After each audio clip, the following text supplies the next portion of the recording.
اس وقت جو وبائی مرض پھیلا ہوا ہے اس کی وجہ سے پوری دنیا متاثر ہے۔ غریب ممالک کے باسی لاک ڈاؤن کی وجہ سے دوہری مصیبت میں مبتلا ہیں، اس لیے کہ جو روز کماتے تھے اور روز اپنے بچوں کا پیٹ پالتے تھے، تو جب وہ ذرائع رزق بند ہوئے تو ان پر یہ مصیبت بھی آن پڑی۔ ہمارے مالک نے ہمیں حکم دیتے ہوئے ارشاد فرمایا وَفِي أَمْوَالِهِمْ حَقٌّ لِلسَّائِلِ وَالْمَحْرُومِ، ان کے مالوں کے اندر حق ہے، جو مانگنے آتے ہیں ان کا بھی،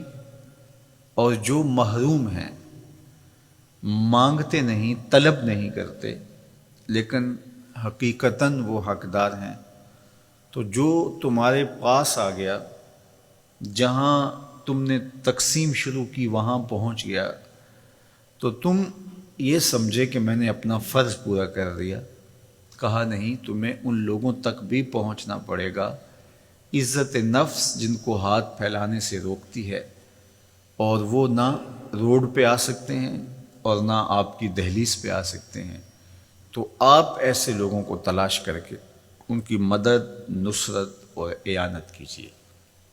تو یہ موقع ہے ایسے لوگوں تک پہنچنے کا۔ ابتداً جب یہ مرض پھیلا تو لگ یہ رہا تھا کہ 1-2 ہفتوں کے بعد حالات معمول پہ آ جائیں گے۔ 1 مہینے سے زیادہ عرصہ بیت رہا ہے اور ابھی تک حالات جوں کے توں ہیں۔ مجبوراً کچھ شعبہ جات کو کھولنا پڑا اور زندگی کا پہیہ جاری رکھنے کے لیے کچھ فیصلے لینے پڑے، لیکن حزم و احتیاط کے ساتھ، احتیاطی تدابیر کے ساتھ ہم سب کو آگے بڑھنا چاہیے۔ مساجد میں لوگوں کے آنے کے حوالے سے بات چل رہی ہے۔ میں سمجھتا ہوں کہ جو اہل علم طبقہ ہے، مساجد کے کارپرداز ہیں، علماء کرام ہیں، انہوں نے بھرپور تعاون کیا ہے۔ عمومی طور پہ جب زندگی کی چہل پہل چاروں سمت نظر آتی ہے اور سارا زور مسجد پہ ہی ہوتا ہے کہ یہاں اگر 5 بندے جمع ہو گئے تو کوئی حادثہ ہو جائے گا، جبکہ مسجد کے ساتھ ایک بینک پر لمبی قطاریں لگی ہوئی ہیں اور دوسری جانب لنگر بانٹا جا رہا ہے اور وہاں 1000 آدمی جمع ہے، حکومتی امداد تقسیم کی جا رہی ہے تو وہاں ہزاروں لوگ جمع ہیں۔ ان سب کے بیچوں بیچ ایک مسجد پڑتی ہے، تو سارا زور جب اس پہ ہوتا ہے کہ یہاں اگر لوگ پہنچے تو بہت زیادہ خطرہ ہے، تو پھر لامحالہ طور پہ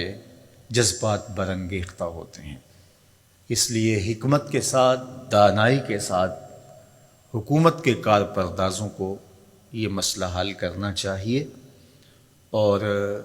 علماء کرام بھی جس طرح سے تعاون کیا اور آئندہ بھی وہ تعاون کرنے کے لیے تیار ہیں، لیکن تعصب کے ساتھ، ضد اور ہٹ درمی کے ساتھ فیصلے نہیں ہوتے، اور یہ گھڑی مشکل ہے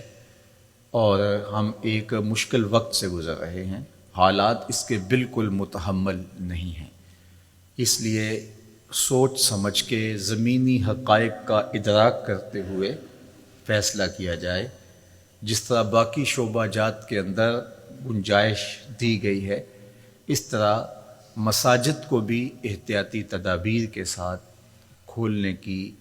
اجازت دی جائے، تاکہ لوگوں کا مسجد میں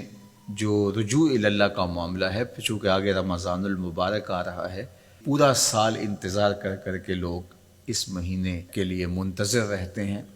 تو اس حوالے سے کل ہونے والی میٹنگ جو ہے، ہمیں امید ہے کہ اس میں کوئی مثبت بات سامنے آئے گی، اور ہماری یہ آرزو بھی ہے کہ ایسا نہ ہو جو ملک، قوم اور دین کے خلاف ہو۔ تو اللہ تعالیٰ اس مشکل وقت میں ہمیں اتحاد، یکجہتی، دانشمندی، سمجھداری کی توفیق عطا فرمائے۔ اور اللہ کے پاکیزہ گھر آباد رہیں، نمازیوں کے ساتھ، سجدوں کے ساتھ، دعاؤں کے ساتھ، تلاوت کلام مجید کے ساتھ، اور اپنی خاص کرم نوازیاں فرماتے ہوئے اللہ اس بیماری کو بہت جلد دور فرما دے۔